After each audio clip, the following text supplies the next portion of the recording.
ഒരു ബിടെക് ബിരുദധാരിക്ക് ലഭിക്കുന്ന ഏറ്റവും മികച്ച ഗവൺമെന്റ് ജോബാണ് ഇൻഡസ്ട്രീസ് എക്സ്റ്റൻഷൻ ഓഫീസർ. ഈ സ്വപ്ന ജോലി സ്വന്തമാക്കുവാൻ എവിടെ പഠിക്കണം എന്ന കൺഫ്യൂഷനിലാണോ നിങ്ങൾ? കഴിഞ്ഞ IEO പരീക്ഷയിൽ ഏറ്റവും മികച്ച വിജയം, കേരളത്തിലെ തന്നെ ഏറ്റവും മികച്ച മെന്റർ, വിദഗ്ധരും പരിചയസമ്പന്നരുമായ ഫാക്കൽറ്റി ടീം എന്നീ സവിശേഷതകളോടെ ടെക് PSC IEO തീവ്ര പരിശീലന ഓൺലൈൻ ക്ലാസുകൾ ആരംഭിച്ചിരിക്കുന്നു. പരീക്ഷാ തീയതി വരെ നീണ്ടു നിൽക്കുന്ന ക്ലാസുകൾ, ലൈവ് ക്ലാസുകളും റെക്കോർഡ് ക്ലാസുകളും, smart and effective capsule notes in PDF format, 20ഓളം PSC model mock test with feedback, 5000-ലധികം topic wise multiple choice questions with detailed explanation, doubt clearance and mentorship, interview guidance എന്നീ പ്രത്യേകതകൾ അടങ്ങിയ ഈ കോഴ്സ് നിങ്ങൾക്കും സ്വന്തമാക്കാം വെറും 4499 രൂപയ്ക്ക്. ഇന്ന് തന്നെ ജോയിൻ ചെയ്യൂ.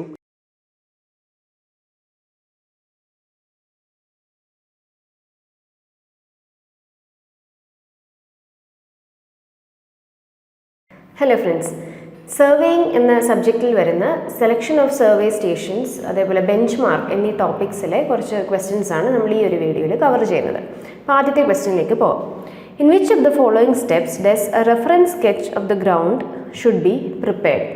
ഇപ്പോൾ സാധാരണ നമ്മൾ സർവേയിങ് തുടങ്ങാൻ നേരം ഇനീഷ്യലി നമ്മൾ ആ സൈറ്റിൽ ചെന്ന് സൈറ്റിലെ ഫീച്ചേഴ്സൊക്കെ ഒന്ന് നേരിട്ട് കണ്ട് നമ്മളൊരു റെഫറൻസ് സ്കെച്ച് ഡ്രോ ചെയ്യും. ഈ ഒരു പ്രോസസ്സ് വരുന്നത് റെക്കഗ്നൈസൻസ് എന്ന സ്റ്റേജിലാണ്. ഈ റെക്കഗ്നൈസൻ സ്റ്റേജിന് ശേഷമാണ് പിന്നീട് നമ്മൾ ബാക്കി സർവേയിങ്ങിൻ്റെ പ്രോസസ്സിലേക്ക് കടക്കുന്നത്. അപ്പോൾ ഈ റഫായിട്ടുള്ള ഒരു സ്കെച്ച് പ്രിപ്പയർ ചെയ്ത് ജസ്റ്റ് ഇപ്പം ഒരു പ്ലോട്ടിനുള്ളിൽ ട്രീസ് ഉണ്ട്, അല്ലെങ്കിൽ എന്തെങ്കിലും ഒരു എക്സിസ്റ്റിംഗ് ബിൽഡിംഗ് ഉണ്ട്, അപ്പോൾ ഇതിൻ്റെയൊക്കെ റഫായിട്ട് നമ്മൾ ഒരു പൊസിഷനൊക്കെ മാർക്ക് ചെയ്യാനായിട്ട് നമ്മൾ റഫ് സ്കെച്ച് പ്രിപ്പയർ ചെയ്യുന്ന ആ ഒരു സ്റ്റേജിനെയാണ് നമ്മൾ റെക്കഗ്നൈസൻസ് എന്ന് വിളിക്കുന്നത്. അപ്പോൾ the correct answer should be option C, reconnaissance survey.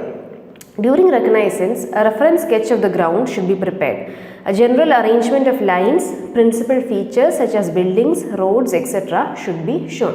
അപ്പോൾ നമ്മൾ ഈ സർവേ ചെയ്യുന്ന പ്ലോട്ടിനുള്ളിൽ റോഡ് പോകുന്നുണ്ട്, അല്ലെങ്കിൽ ഏതെങ്കിലും വാട്ടർ ബോഡി ഉണ്ടെങ്കിൽ ഇതിൻ്റെയൊക്കെ ഒരു ചെറിയൊരു പൊസിഷൻ കാണിക്കാനായിട്ട് ചെറിയൊരു സ്കെച്ച് നമ്മൾ പ്രിപ്പയർ ചെയ്ത് വെക്കും ഈ ഒരു പർട്ടിക്കുലർ സ്റ്റേജിൽ. അപ്പോൾ ഇതിനെയാണ് നമ്മൾ റെക്കഗ്നൈസൻസ് എന്ന് വിളിക്കുന്നത്. Which of the following should be examined by a surveyor before selecting the stations? Options നോക്കാം. ഇൻ്റർവിസിബിലിറ്റി, ടെറൈൻ, സ്ലോപ്പ്, ലൈറ്റിംഗ്. ഇപ്പോൾ നമ്മൾ സർവേ ചെയ്യാനുള്ള പ്ലോട്ടിലേക്ക് പോയി നമ്മൾ റെക്കഗ്നൈസൻസ് ചെയ്തു, അതായത് റഫ് സ്കെച്ച് നമ്മൾ പ്രിപ്പയർ ചെയ്തതിന് ശേഷം നമുക്ക് സർവേ ചെയ്യാനുള്ള സ്റ്റേഷൻസ് നമ്മൾ ഫൈനലൈസ് ചെയ്യണം. അപ്പോൾ ഇങ്ങനെ സ്റ്റേഷൻസ് ഫൈനലൈസ് ചെയ്യുമ്പോൾ നമ്മൾ കൺസിഡർ ചെയ്യേണ്ട മെയിൻ ആസ്പെക്റ്റ് എന്താണ് എന്നാണ് ചോദിച്ചിരിക്കുന്നത്. ഇൻ്റർവിസിബിലിറ്റിയാണ് നമ്മൾ ചെക്ക് ചെയ്യേണ്ട മെയിൻ ആസ്പെക്റ്റ്. ഇൻ്റർവിസിബിലിറ്റി എന്താണെന്ന് നമ്മൾ കഴിഞ്ഞൊരു വീഡിയോയിൽ ഡിസ്കസ് ചെയ്തായിരുന്നു. നമുക്ക് സർവേ ചെയ്യേണ്ട പോയിന്റ്സ് തമ്മിൽ കാണാൻ പറ്റുമോ, ഒരു പോയിന്റിൽ നിന്നാൽ അടുത്ത പോയിന്റ് കാണാൻ പറ്റുമോ എന്നതിനെയാണ് നമ്മൾ ഇൻ്റർവിസിബിലിറ്റി എന്ന് വിളിക്കുന്നത്. അപ്പോൾ ഏറ്റവും കൂടുതൽ ഇമ്പോർട്ടൻ്റ് ആയിട്ടുള്ള ഒരു ആസ്പെക്റ്റ് ആണ് നമ്മൾ സർവേ സ്റ്റേഷൻസ് ഫിക്സ് ചെയ്യുമ്പോൾ ദ സ്റ്റേഷൻസ് ഷുഡ് ബി ഇൻ്റർവിസിബിൾ. ഇപ്പോൾ correct answer option A. What is the last step in chain surveying? Reconnaissance, marking, fixing, running survey lines. അപ്പോൾ ആദ്യത്തെ ക്വസ്റ്റ്യനിൽ നമ്മൾ പറഞ്ഞ കൂട്ട് ആദ്യം തന്നെ നമ്മൾ ചെയ്യുന്ന പ്രോസസ്സാണ് റെക്കഗ്നൈസൻസ്. ഈ റെക്കഗ്നൈസൻസ് ചെയ്തതിന് ശേഷമാണ് നമ്മൾ ഏതൊക്കെ പോയിന്റ്സിലാണ് സർവേ സ്റ്റേഷൻസ് ആയിട്ട് ഫിക്സ് ചെയ്യേണ്ടത് എന്നത് നമ്മൾ തീരുമാനിക്കുന്നത്. എന്നിട്ട് ഈ ഫിക്സിംഗ് ഓഫ് സർവേ സ്റ്റേഷൻസ് നമ്മൾ ചെയ്യുന്നു, അത് നമ്മൾ ഗ്രൗണ്ടിൽ മാർക്ക് ചെയ്യുകയും ചെയ്യും. ഇത് ഒരു ഇപ്പം പോയിന്റ് ഇതാണ് നമ്മുടെ ആദ്യത്തെ സർവേ സ്റ്റേഷൻ, അടുത്ത സർവേ സ്റ്റേഷൻ എവിടെയാണോ നമ്മൾ തീരുമാനിച്ചത് അവിടെ നമ്മൾ ഗ്രൗണ്ടിൽ അത് മാർക്ക് ചെയ്യണം. ഒരു പെഗോ അല്ലെങ്കിൽ ഒരു സ്പൈക്കോ ഒക്കെ യൂസ് ചെയ്ത് ആ സർവേ സ്റ്റേഷൻ നമ്മൾ ഗ്രൗണ്ടിൽ മാർക്ക് ചെയ്തു. ഇതിന് ശേഷം നമ്മൾ ചെയ്യുന്ന അവസാനത്തെ സ്റ്റെപ്പാണ് റണ്ണിങ് സർവേ ലൈൻസ്. അതായത് നമ്മൾ ചെയിൻ സർവേ ആണ് ചെയ്യുന്നതെങ്കിൽ ചെയിൻ യൂസ് ചെയ്ത് നമ്മൾ മെഷർമെൻറ്റ്സ് എടുത്ത് തുടങ്ങുന്നു. ഒരു സർവേ സ്റ്റേഷൻ തൊട്ട് അടുത്ത സർവേ സ്റ്റേഷൻ വരെ കണക്ട് ചെയ്യുന്ന രീതിയിൽ നമ്മൾ ചെയിൻ ലേ ചെയ്ത് നമ്മൾ മെഷർമെൻറ്റ് എടുക്കുന്നു. അപ്പോൾ ആ ഒരു പ്രോസസ്സിനെയാണ് റണ്ണിങ് സർവേ ലൈൻസ് എന്ന് വിളിക്കുന്നത്. അപ്പോൾ സർവേ ലൈൻസ് നമ്മൾ റൺ ചെയ്യുന്നു, മെഷർമെൻറ്റ് എത്ര എന്നുള്ളത് നമ്മൾ ഫീൽഡ് ബുക്കിൽ റെക്കോർഡ് ചെയ്യുന്നു. അപ്പോൾ ഇതാണ് നമ്മുടെ ഒരു കംപ്ലീറ്റ് പ്രോസസ്സ് ഓഫ് സർവേയിങ്ങിൽ വരുന്നത്. അപ്പോൾ ഈ തന്നിരിക്കുന്ന ഓപ്ഷൻസിൽ അവസാനത്തെ step in chain surveying is running survey lines. In soft ground, spikes or nails are driven into the ground. It comes under which step of survey? ഇപ്പോൾ തൊട്ട് മുന്നേ പറഞ്ഞ കൂട്ട് നമ്മൾ ഗ്രൗണ്ടിൽ ഈ പെഗോ അല്ലെങ്കിൽ സ്പൈക്സോ ഒക്കെ യൂസ് ചെയ്ത് നമ്മുടെ സർവേ സ്റ്റേഷൻ ഫിക്സ് ചെയ്യുന്ന ആ പ്രോസസ്സിനെ നമ്മൾ എന്താണ് വിളിക്കുന്നത് എന്നാണ് ചോദിച്ചിരിക്കുന്നത്. Running survey line, reconnaissance, selecting, marking. അപ്പോൾ ഇതിനെ നമ്മൾ മാർക്കിംഗ് ദ സർവേ സ്റ്റേഷൻ എന്നാണ് വിളിക്കുന്നത്. പെഗ്സ് അല്ലെങ്കിൽ സ്പൈക്സ് ഒക്കെ യൂസ് ചെയ്ത് ഗ്രൗണ്ടിൽ നമ്മുടെ സർവേ സ്റ്റേഷൻ മാർക്ക് ചെയ്ത് കൊടുക്കുന്ന പ്രോസസ്സാണിത്. Option D, marking. After having selected the survey station, they should be marked to enable them to be easily discovered during the process of survey. In soft ground, wooden pegs may be driven, leaving a small projection above the ground.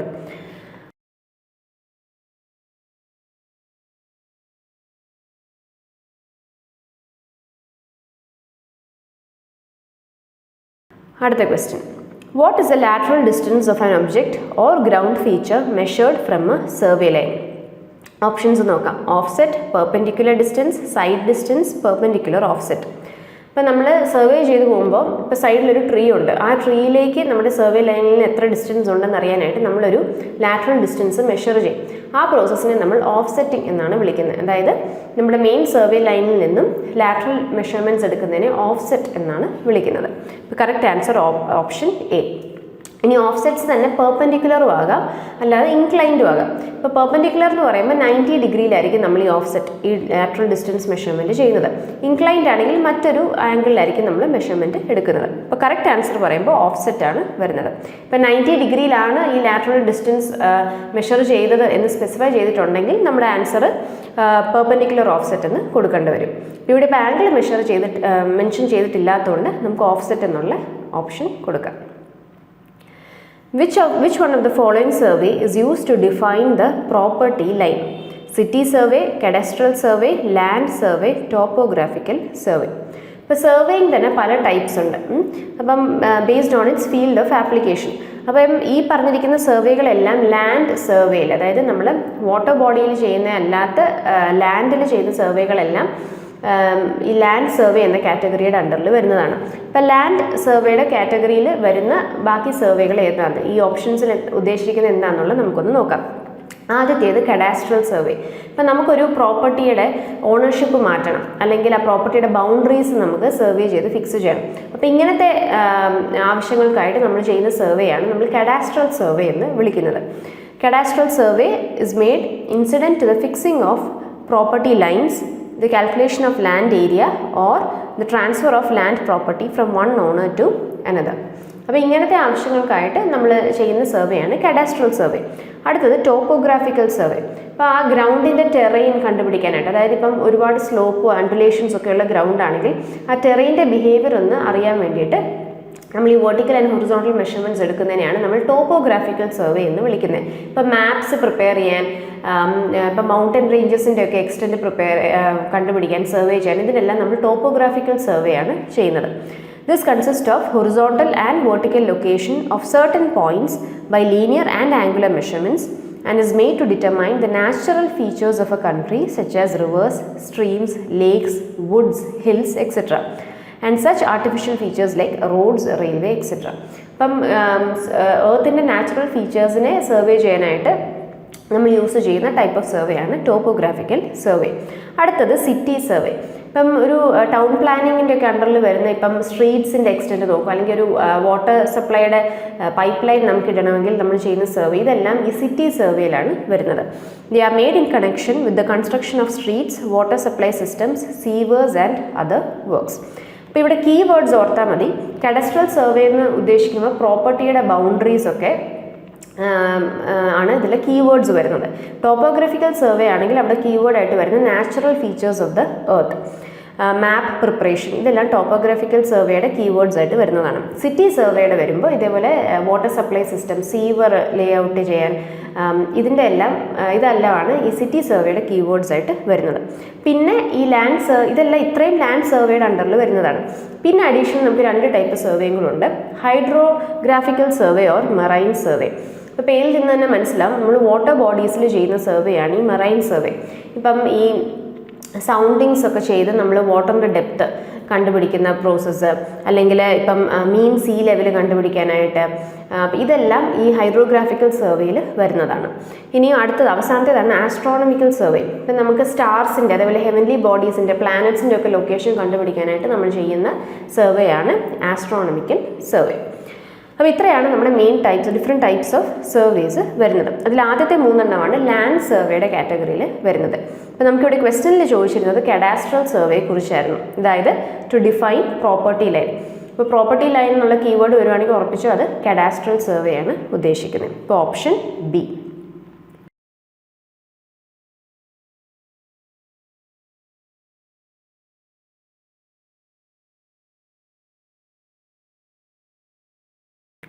അടുത്ത question, which of the following options provides the correct sequential stages of engineering surveys to be done for a new highway alignment project?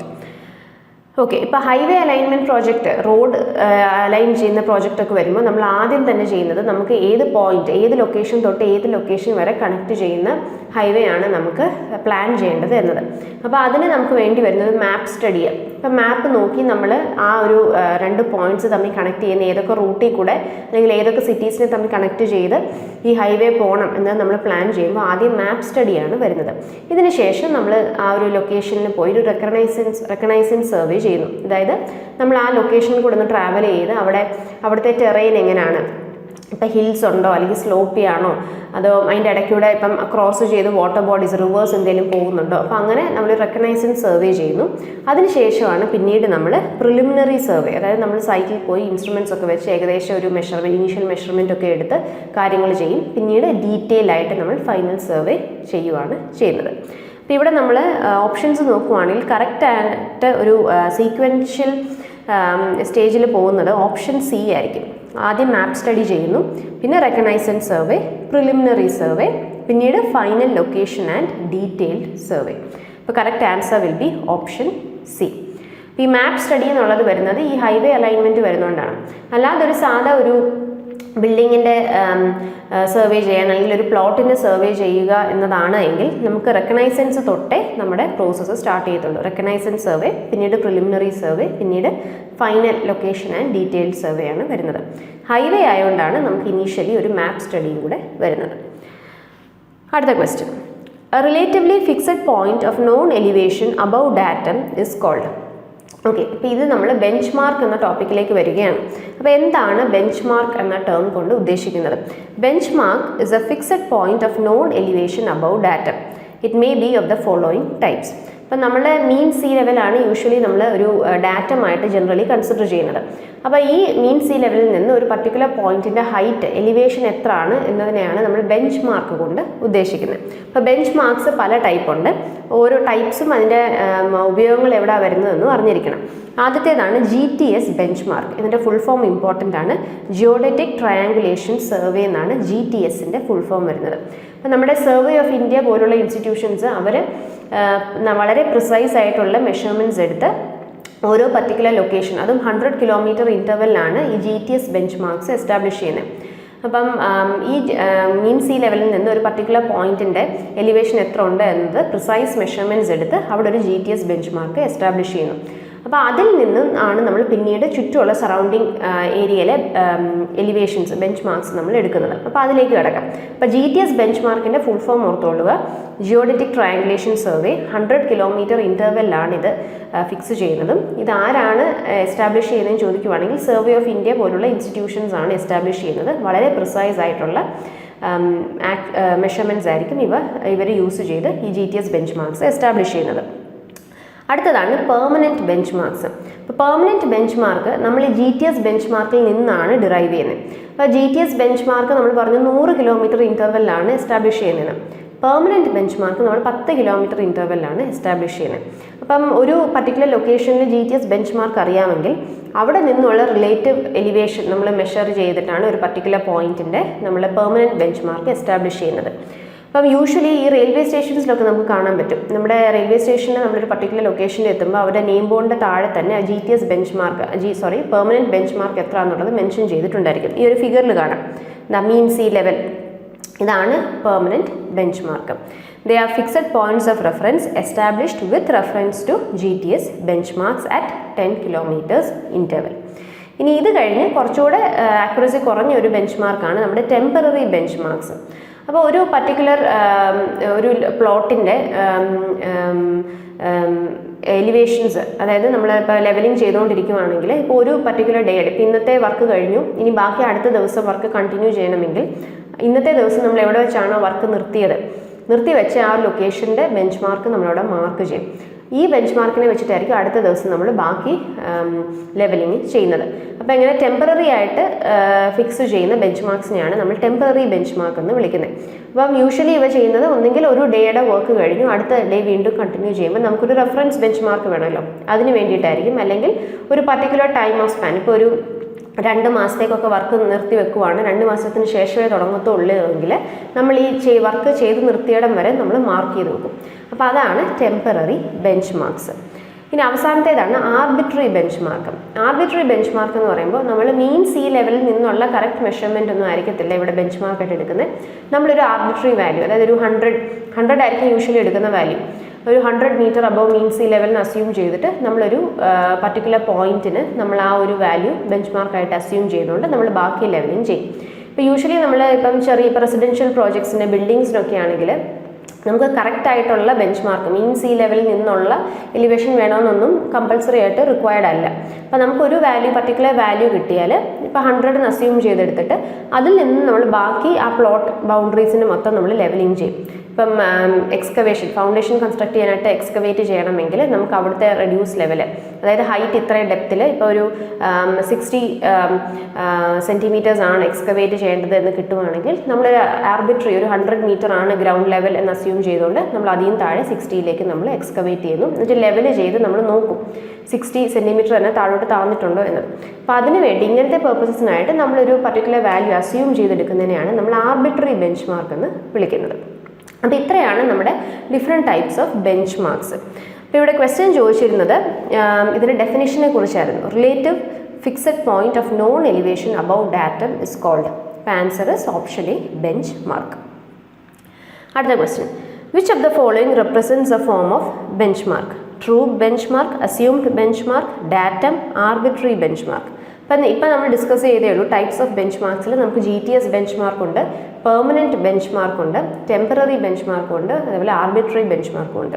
ബാക്കി പേരുകളൊന്നും നമ്മൾ ഈ ബാക്കി options ഒന്നും അതിൽ use ചെയ്യുന്നില്ല. അപ്പോൾ ആകെ നമുക്ക് വരുന്നത് ആർബിട്രറി ബെഞ്ച് മാർക്കാണ് ഈ തന്നിരിക്കുന്ന ഓപ്ഷൻസിൽ വന്നിരിക്കുന്നത്. അപ്പോൾ കറക്റ്റ് ആൻസർ ഓപ്ഷൻ ഡി. അപ്പോൾ ഇതോടുകൂടി നമ്മൾ ഈ ഒരു വീഡിയോ വൈൻഡപ്പ് ചെയ്യുകയാണ്. മറ്റൊരു ടോപ്പിക്കുമായിട്ട് വേറൊരു വീഡിയോയിൽ കാണാം. Thank you.